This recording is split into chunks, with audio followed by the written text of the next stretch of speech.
If you're applying for jobs in Germany and you're getting rejected, make sure you watch the video till the end because I've got a German recruiter today who's going to discuss about the common rejection reason, and we'll also discuss the practical CV review and show you why you guys are getting rejected. When I make videos about the companies hiring, people say even though jobs are there, you guys are getting rejected. So you should know how to fix your CV first. That is the first step to get a job. And the second step is about improving your interview skills. So today we will focus a lot on this step one so that you at least cross this stage one. So if this topic is of any use to you, make sure you keep watching the video till the end. But before that, a quick introduction about myself. My name is Sarica and welcome to Your Knowledge Buddy. I have good news for students who want to study abroad in any of this listed country. My team can help you free of cost. So what do you have to do? You have to fill the form which is provided in my video description and pin comment, and my team will reach out to you soon. So without any further delay, let me invite Gurpreet from Germany.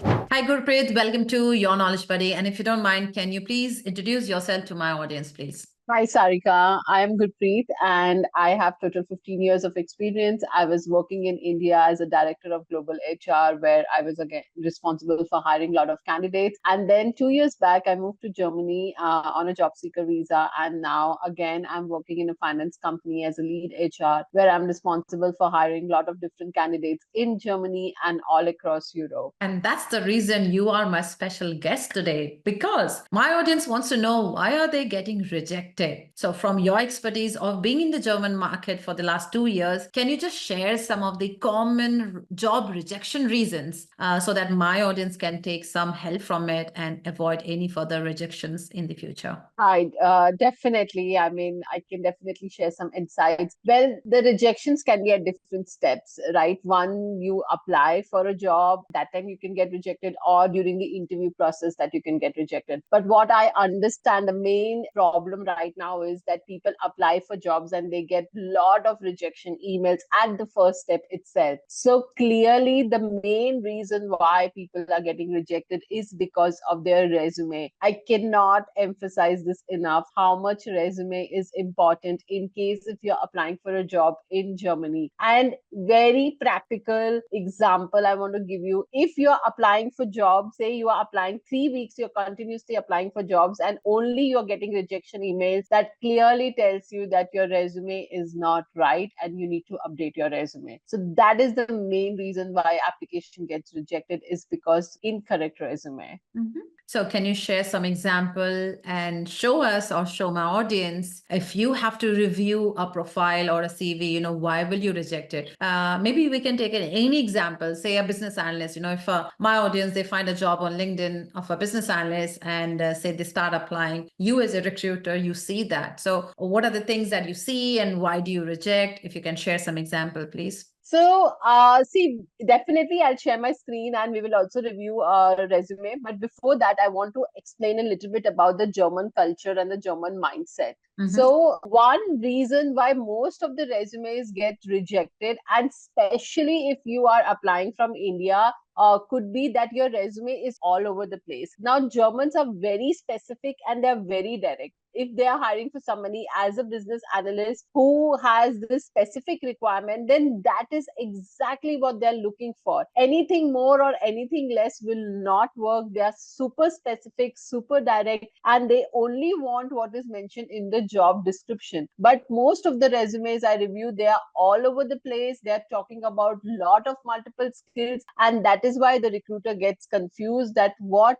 is your actual profile. And that's one of the examples that I'm going to share right now. Thank you. So, okay. So see, this is one of the profile that I have, just an example CV. And as a recruiter, when I start reading about this profile, one thing that you have to understand that a recruiter initially spends around 15 to 20 seconds to scan a profile like this to even see if this is in line with what we are looking for. Because right now, the German market is very competitive. So basically, if I'm posting a job right now today and I'm waiting for 2 weeks to collect collect the CV. Initially, 2 years back, I used to get 30 CVs on an average per job role. But in today's market, I'm getting 100 CVs at minimum per job role within 2 weeks. So there's so many people applying, and not every resume is relevant. There is an intern applying, there is a non-IT person applying, IT person applying, very irrelevant CVs. So that's why first thing what we do is we scan a CV like this in 10-15 seconds. We understand whether the CV is relevant or not. And once that initial scanning is done, then in German market specifically, they will read each and every word and each tense of your CV. They will not miss even a small single letter in your CV. That is how specific and disciplined, the German market is. So you have to make sure that everything in your CV is in line with the job description. Now, for example, in this CV, I start the CV with ethical hacking and cyber security, and it quickly gives me an idea that this person is into cyber security and or networking background, something of that background. Then when I go down, I see the first work history is as a data entry operator. First of all, this is incorrect order. You should always have your recent experience first, and then your last experience or your previous experience should be at the last, or maybe your first job should be at the last. But always start with your recent experience. This is completely an incorrect order. But if I look into it, even if I start from down, it says about team leader that he was working, but team leader into what? What is your technical skills? Like, team leader can be into any domain, right? It could be, now I will assume this team leader is into cybersecurity because the person started the resume with the cybersecurity experience. And then I go to the previous experience. It's a sales and technical manager, and again a sales manager and a data entry operator. So you see, every experience is giving me a different keyword or a different role. And initially, or the education is into ethical hacking and cybersecurity. So now I'm super confused. What is this guy into? Is it a sales guy? Is it a cybersecurity guy? Is this a business analyst profile? And in this case, even though you have mentioned some skills, but this resume will not get selected because we are not sure what exactly this profile is for. And that is exactly what I'm telling you, that especially even in the German market, you need to be very, very specific about the role that you're applying for. So for example, if you are applying for a business analyst, then your resume should speak about business analysis more. And even if your previous experience is into another domain, then that has to be not called out so loudly. It can be mentioned somewhere at the bottom, but the first experience should be about business analyst. So that is one of the examples.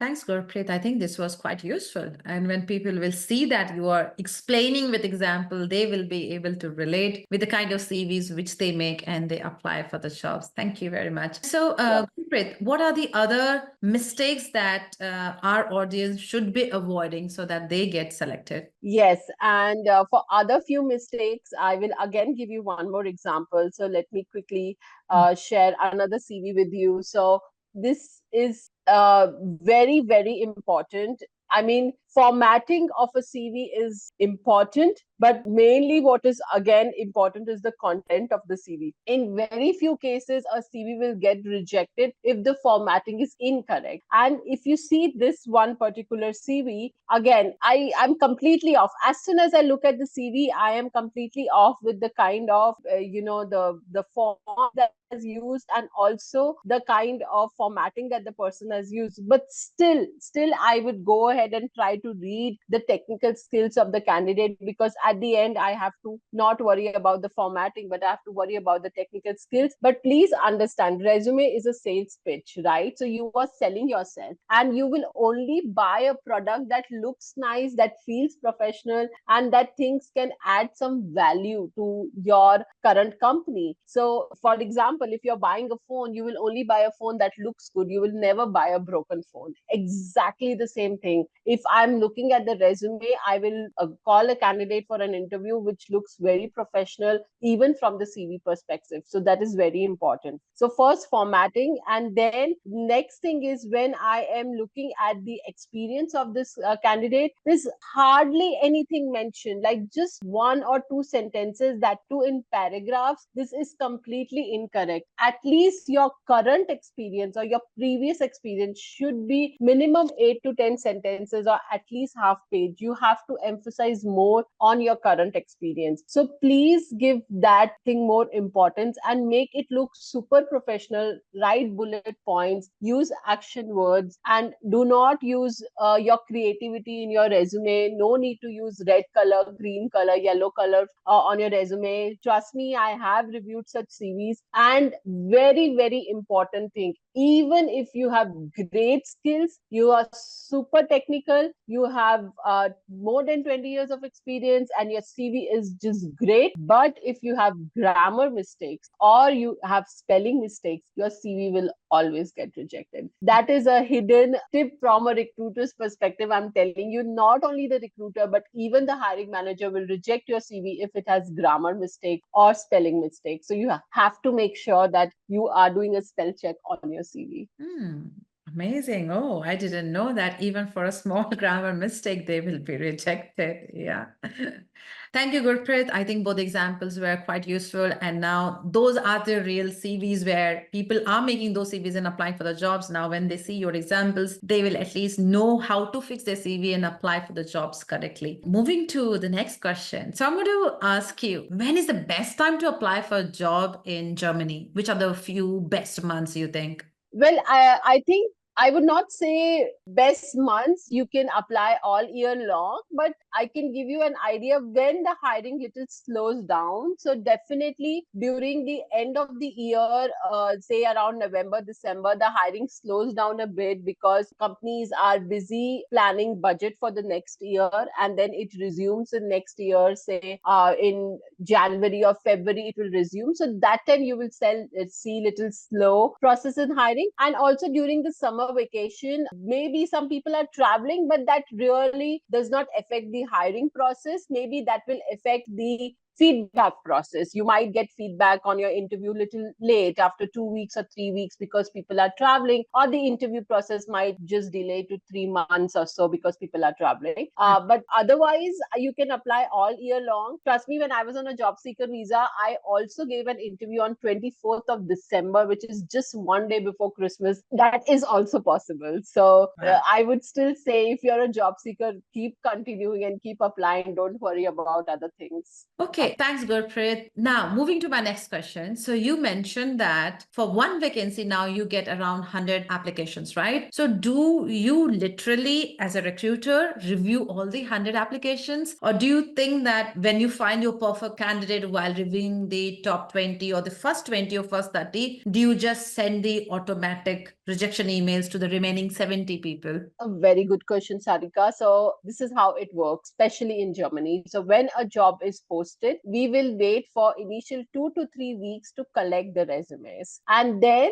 say in 2 to 3 weeks, whatever resumes we have received, we will review all the resumes in the first batch. And in this case, we will also take help of an ATS tool to give us some indication of how much the resume is matching to the job description, or say the basic requirements are met or not. For example, if the basic requirement is somebody should know German language, so there'll be a question while you're applying, do you know German? And if the person has said no, so that automatically comes into a disqualified category because that's a mandatory requirement. But what happens is, the initial batch you get, you review all the CVs, and from that initial batch, now out of 100, say I have selected around 30 resumes that are going to the hiring manager. Now hiring manager is reviewing from 30, say hiring manager is inviting 8 candidates for the first round of interview. So now we will wait for these 8 interviews to happen for at least the first round of interview, and that will take next 2 to 3 weeks. And while those first interviews are happening, now more applications are coming in and people are applying. Now the second batch we will only review if we see in these 8 candidates we do not see any promising candidates, and then we will go to the second batch. So that is how the process works here in Germany. But I also want to highlight one thing. Say if you're going on LinkedIn, there are two best times to apply. One is as soon as the job is published, try to apply within first 1 or 2, 3 weeks. It's a good time to apply. And the second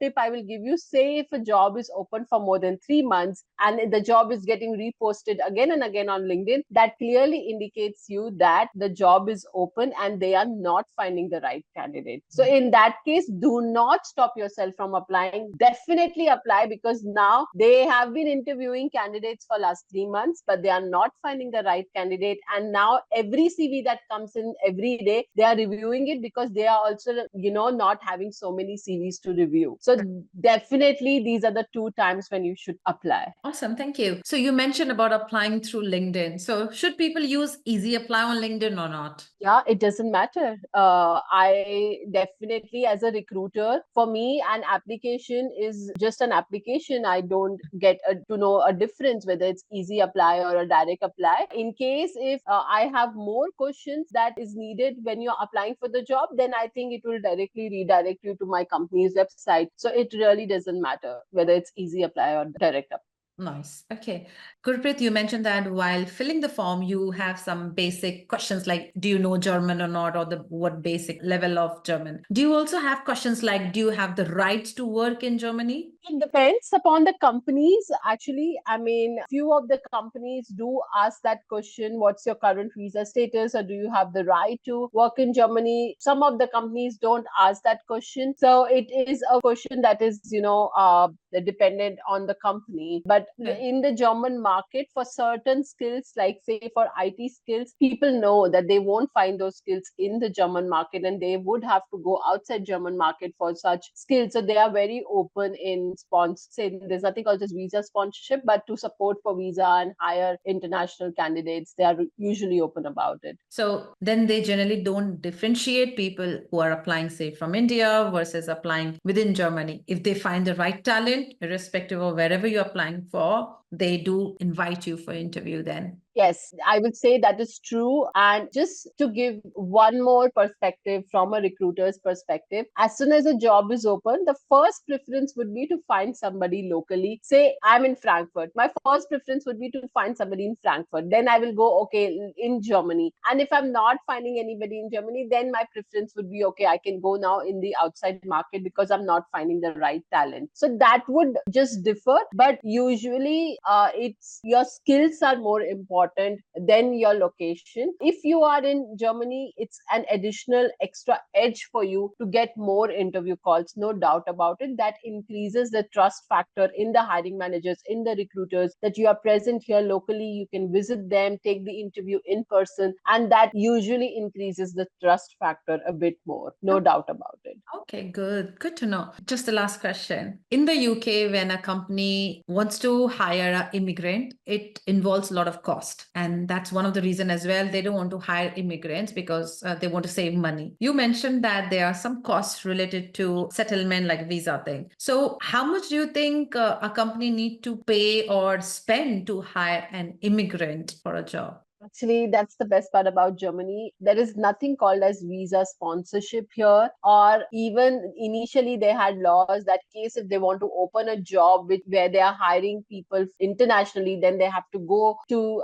the government, take an approval. All those laws are gone now, and there's actually no cost involved for the company to hire somebody internationally. At the max, if the company is good, they will support the candidates with the visa process or the relocation process. They will help them with certain relocation costs, but not every company does that, and that is not even mandatory. So basically, there is no cost to company. There will be, for a candidate, all you need is a job offer contract from a German company. That is it. Once you have an employment contract, you can apply for a visa directly on your own. Just pay the minimum visa fees of 100 euros. That is it. And make sure you submit all your documents, and then you can get a blue card or a working permit visa for Germany. So that is the process. The only difficult part here is to get the employment contract and nothing else. Oh, that's good to know. So, guys, you should not be targeting UK. If you're struggling in the UK, I think you should be thinking about Germany because you don't require a sponsorship. What you require is just a job offer, right, Gurpreet? Yes. Okay. That's right. So this session is quite insightful for me and also for my audience, I believe. Gurpreet, is there any final tips that you want to share with my audience?